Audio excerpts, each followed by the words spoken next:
কৃষ্ণ সমস্ত ভক্তবৃন্দ শ্রী চরণে দণ্ডবাদ প্রণাম। সর্বোপরি ছিল প্রভুপাদের চরণে শাশ্বত প্রণাম নিবেদন করি। আজকের গীতা পাঠ শ্রীমদ্ ভগবদ্গীতা প্রথম অধ্যায় শ্লোক নাম্বার 34। মাতুলা শ্বশুরা পুত্রা শাল্লা সম্বন্ধিনস্তথা এতানাহন্তমিচ্ছামি জ্ঞাতো অপি মধুসূদন। তো অর্জুন লিস্ট দিচ্ছেন, আগের শ্লোকে দিলেন, এই শ্লোকে দিচ্ছেন যে কোন কোন আত্মীয় স্বজন আমার সামনে উপস্থিত হয়েছে, আমি এদেরকে কিভাবে বধ করব। আমি চাই না বধ করতে, আমি এই জয় লাভও চাই না, আমি যুদ্ধ করব না। তো অর্জুন আজকে শ্লোকে লিস্ট দিচ্ছেন যে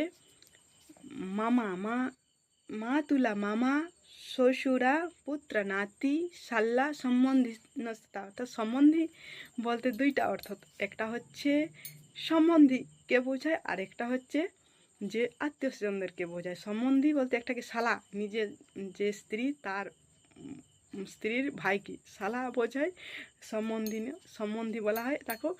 আর একটা সম্বন্ধী অর্থ হচ্ছে যেটা আত্মীয় স্বজনদের, তো দুইটাই অর্থ। তো অর্জুন সেই লিস্ট দিচ্ছে যে আমি এদেরকে কিভাবে বধ করব, কিভাবে যুদ্ধ করব। তো আমি চাই না।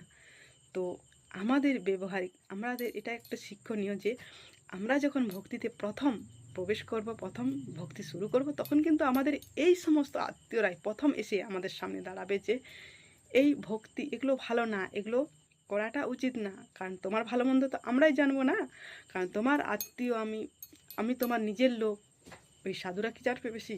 তো এরকম বলতে থাকে যে আমি তোমার ভালো মন্দটা আমি জানবো, কারণ এগুলো করা ভালো না, এখন এগুলো করা ভালো না। তো এরকম বলতে থাকে, পথে বাধা হয়ে দাঁড়ায় এবং অনেক রকম তারা জ্ঞান দিতে থাকে।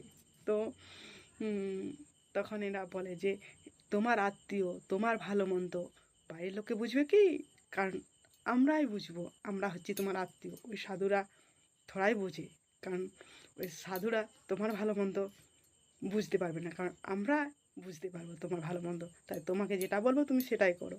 তো এইরকমভাবে তারাই বাধা দিতে থাকে। তো সেটাই এই শ্লোকে বলছেন। তো পরবর্তী আলোচনা পরের ভিডিও, পরের শ্লোকে। তো হরে কৃষ্ণ।